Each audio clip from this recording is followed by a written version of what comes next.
Assalamualaikum warahmatullahi wabarakatuh. Salam sejahtera bagi kita semua. Saya Mai Wulandari akan menemani Anda dalam kurang lebih 20 menit ke depan. Dalam talk show kali ini kita akan membahas tentang bagaimana mahasiswa dapat berkontribusi positif dalam komunitas, terlibat dalam kegiatan sosial, dan membangun keterampilan kepemimpinan. Karena seperti yang kita ketahui, masa sekarang ini sangat sulit untuk membangun semangat mahasiswa agar mampu berperan dalam sebuah organisasi. Saya yakin topik ini akan sangat relevan dan banyak memberikan inspirasi serta wawasan berharga bagi kita semua. Dengan tema kali ini, saya undang Kak Panji Rafsanjani yang akrab disapa dengan Kak Panji. Beliau adalah seorang mantan Ketua Dewan Pimpinan Wilayah 5 Itlah. Baik, langsung saja Kak Panji.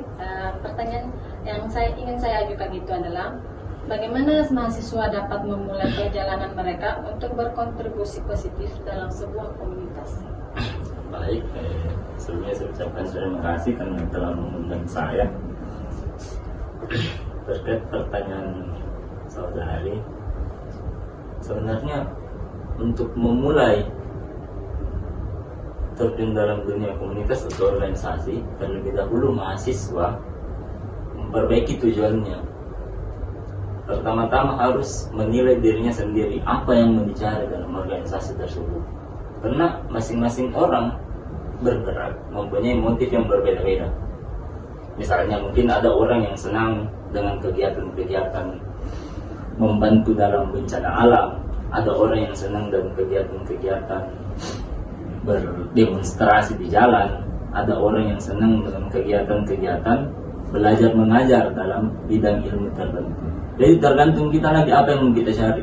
Karena dalam dunia komunitas atau organisasi, kalau kita tidak bentuk tujuan dari awal, kita tidak mungkin bisa berkontribusi dengan baik, tidak bisa berkontribusi dengan positif.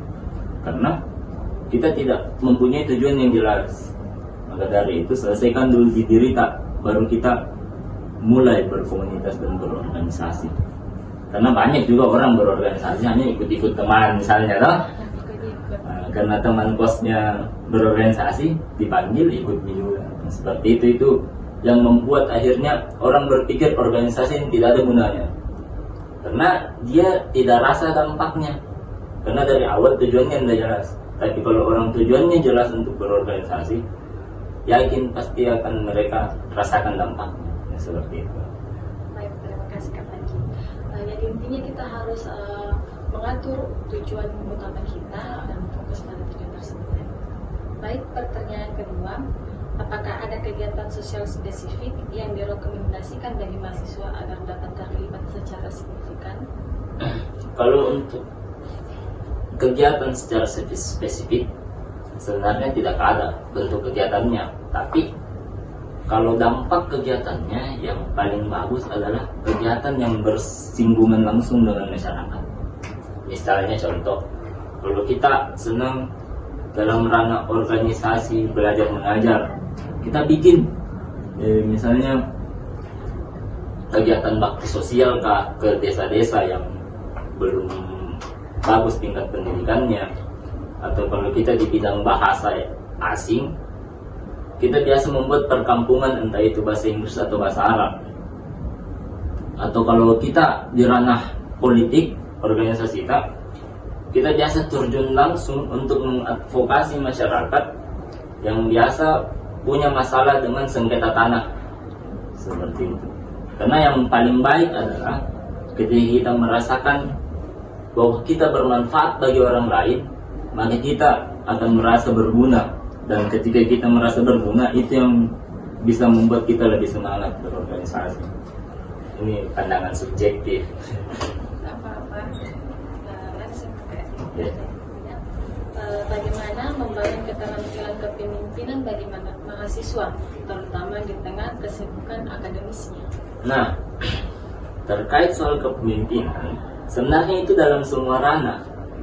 Bahkan di ranah yang sering kita sebut ranah akademis, kan sering kita dengar istilah, ada dikotomi istilah antara mahasiswa akademik dan yang tidak akademik. Contohnya misalnya teman-teman mahasiswa yang pulang kos seperti itu. Kupu-kupu biasanya tuh kuliah pulang. Itu disebut mahasiswa akademis. Tapi mahasiswa yang aktif berorganisasi itu disebut non akademis. Padahal tidak seperti itu. Kita semuanya adalah ranah akademis. Karena akademis itu adalah bukan tentang ruang belajar, tapi tentang semangat belajar. Itu maksudnya akademis. Jadi contohnya misalnya, ketika kita bukan anak organisasi, toh anggaplah kita sibuk dengan hanya sekedar pelajaran dalam kelas. Untuk menumbuhkan jiwa kepemimpinan itu bisa dilihat dari keseharian tadi kelas. Misalnya ada teman yang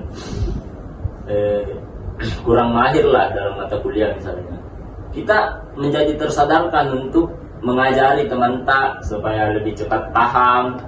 Misalnya kerja kelompok, kita juga menjadi ketua kelompok, ambil andil. Jadi di semua sektor kita bisa mengasah kepemimpinan. Terima kasih. Pertanyaan terakhir ini Kak, apakah Kak Panji memiliki contoh konkret atau kisah sukses tentang mahasiswa yang berhasil menggabungkan kontribusi positif kegiatan sosial dan pengembangan kepemimpinan? Maksudnya ini yang ditanyakan tentang kisahku sendiri. Ya, pengalamannya Kak. Oh, kalau saya mungkin ini pandangan subjektif tentang keberhasilan. Tapi saya punya pengalaman. Sewaktu saya ikut mengadvokasi sengketa lahan di Bulukumba, di kebun karet, itu antara tanah adat suku Kajang dengan perusahaan PT Lonsum. Nah, di situ saya rasakan sekali bagaimana masyarakat sangat bergantung dengan kita ini mahasiswa.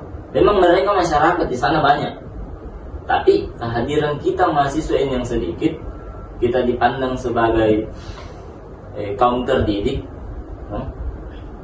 membuat mereka lebih bersemangat untuk berjuang seperti itu. Dan yang mereka merasa didukung lah, dan mereka lebih semangat lagi belajar tentang teori-teori hukum, tentang undang-undang pertanahan. Mereka lebih semangat dan mereka lebih tersadarkan untuk membela apa yang menjadi haknya mereka. Maka dari situ sampai sekarang masih ada gerakannya itu, namanya di organisasi Agerak, ada di Bulukumba sampai sekarang. Baik, terima kasih Kak. Sepertinya sudah semua informasi yang kita dapatkan. Baik Kak, sebelum kita akhiri, apa ada pesan yang ingin disampaikan pada mahasiswa agar lebih aktif dalam berorganisasi?